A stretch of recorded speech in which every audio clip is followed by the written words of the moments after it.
আলহামদুলিল্লাহ, আল্লাহ তাআলার অশেষ মেহেরবানি প্রকাশ হয়েছে আমার আরও একটি বই, মোজেজাতু শেফা। এই বইটির মূল লেখক যদিও আমি না, বইটির মূল লেখক হলো আবুল ফেদা মোহাম্মদ ইজ্জত আরিফ। এই বইটি আমি যতবার পড়েছি ততবারই অমায়ক হয়েছি এবং আশ্চর্যান্বিত হয়েছি, যার ফলে আমি মনে করেছি যে এই বইটা প্রত্যেক মুদাব্বির এবং যারা রোগী তাদের কাছে এই বইটা পৌঁছানো দরকার। সেই সুবাদেই বইটা আমি লিখেছি। নবী করিম সাল্লাল্লাহু আলাইহি ওয়াসাল্লাম বলেছেন, আলাইকুম বিশেফাইন আল আসান ওয়াল কোরআন। নবী করিম সাল্লাল্লাহু আলাইহি ওয়াসাল্লাম বলেন, তোমরা দুইটা আরোগ্যময় জিনিসকে গ্রহণ করো, একটা হলো কোরআন আর একটা হলো মধু। নবীজি এখানে ইঙ্গিত করেছেন যে মানুষের যে অসুস্থ হয় এটা দুই জিনিস দ্বারা মুক্তি পাওয়া যায় থেকে। একটা হলো কোরআনুল কারীমের চিকিৎসা, যেটা ওলামা ইকরামগণ তদবিরের মাধ্যমে বা রুকিয়ার মাধ্যমে করে থাকেন। আর একটা হলো আল আসাল, আসবাবপত্র।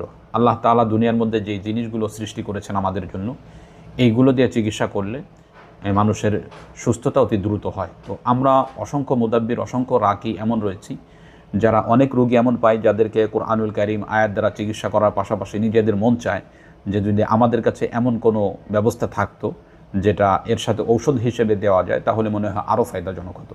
আবার আমাদের মধ্যে অনেকেই আছে যারা শেফা পাওয়ার জন্য, রোগীকে সুস্থ করার জন্য মধু, কালোজিরা এগুলো আমরা প্রয়োগ করে থাকি, কিন্তু আসলে কোন রোগীর জন্য কিভাবে প্রয়োগ করতে হবে এই বিষয়টা আমরা জানি না। তো সেই বিষয়ের উপরেই এই বইটা লেখা।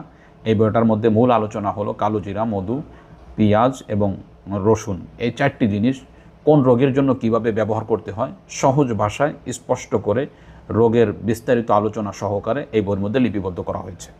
আমরা তাহলে একটু চলুন সূচিপত্রটা একটু দেখে নিই। আমরা যদি একটু বড় করে দেখি তাহলে দেখেন এখানে প্রথম অধ্যায় আনা হয়েছে, চারটি অধ্যায় রয়েছে। একটা আমরা কালোজিরা, চুল পড়ার জন্য কালোজিরার ব্যবহার, মাথা ব্যথার জন্য কালোজিরার ব্যবহার, অনিদ্রা দূর করার জন্য কালোজিরার ব্যবহার, উকুনতার ডিমের জন্য কালোজিরার ব্যবহার, মাথা গোড়া এবং কানে ব্যথার জন্য কালোজিরার ব্যবহার, শক্তি অর্জনের জন্য কালোজিরার ব্যবহার। এইভাবে আমরা কালোজিরা কত কাজে ব্যবহার করা যায় এই বিষয়গুলো নিয়ে বিস্তারিত আলোচনা এর মধ্যে করেছি। দ্বিতীয় পাঠের মধ্যে এনেছি মধুর অধ্যায়।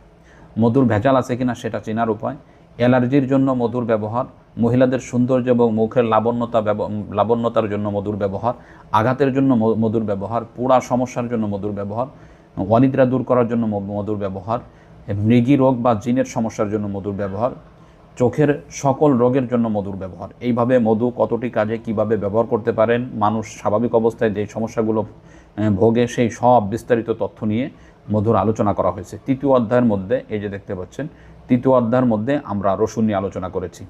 যেমন রসুনের গন্ধ থেকে কিভাবে মুক্তি পাবেন, বিষের ক্রিয়া রসুন দ্বারা কিভাবে নষ্ট করা হয়, পেটের জীবাণু নাশক রসুন, পেটে অর্থাৎ যেই জীবাণুগুলো রয়েছে এগুলোকে কীভাবে দূর করবেন, দুর্বল হজম, গ্যাস এবং কলিকের জন্য রসুনের ব্যবহার, পচা ঘাড় জন্য রসুনের ব্যবহার, বাত রোগের জন্য রসুনের ব্যবহার, বধিরতার জন্য রসুনের ব্যবহার। এইভাবে বিস্তারিত তথ্যসহ সহজ ভাষায় কিভাবে আপনি ব্যবহার করতে পারবেন সেই বিষয়গুলো নিয়ে আলোচনা করা হয়েছে। চতুর্থ অধ্যায়ের মধ্যে আমরা পেঁয়াজের আলোচনা করেছি। পেঁয়াজ দ্বারা চিকিৎসা, যেমন হুপিং কাশির জন্য পেঁয়াজের ব্যবহার কিভাবে করতে পারি, হাঁপানি রোগের জন্য পেঁয়াজের ব্যবহার কিভাবে করতে পারি, তার ফুসফুসের সংক্রমণের জন্য আমরা কিভাবে পেঁয়াজের ব্যবহার করতে পারি, শক্তি এবং কার্যকলাপের জন্য পেঁয়াজের ব্যবহার কীভাবে করতে পারি, প্রজনন ক্ষমতার জন্য অর্থাৎ যৌন শক্তি বৃদ্ধির জন্য আমরা কিভাবে পেঁয়াজের ব্যবহার করতে পারি। এইভাবে বিস্তারিত তথ্যসহ আমরা এই বইটি লিপিবদ্ধ করেছি।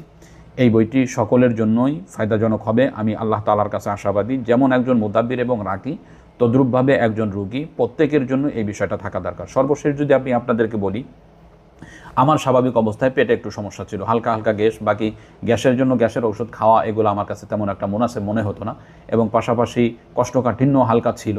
তো আমি এই বইটা যখন লিপিবদ্ধ করতে যাই তো মধুর ব্যাপারে দেখি যে প্রতিদিন রাতে যদি ঘুমানোর আগে এক গ্লাস হালকা গরম দুধের মধ্যে আপনি মধু মিশ্রণ করে যদি এটা খান তাহলে পেটের এই সমস্যাগুলো দূর হয়ে যায়। তো আমি কিছুদিন ব্যবহার করার পর আলহামদুলিল্লাহ আমি যেই আরাম এখন পাচ্ছি এটা আর কাউকে বলে বোঝানো যাবে না।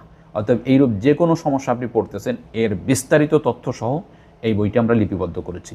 অতএব যেই সমস্ত বন্ধুরা বইটি নিতে আগ্রহী ডিসপ্লেতে দেওয়া নাম্বারে যোগাযোগ করে অবশ্যই আপনার বইটি আপনি সংগ্রহ করবেন ইনশাআল্লাহ। আসসালামু আলাইকুম ওয়া রাহমাতুল্লাহ।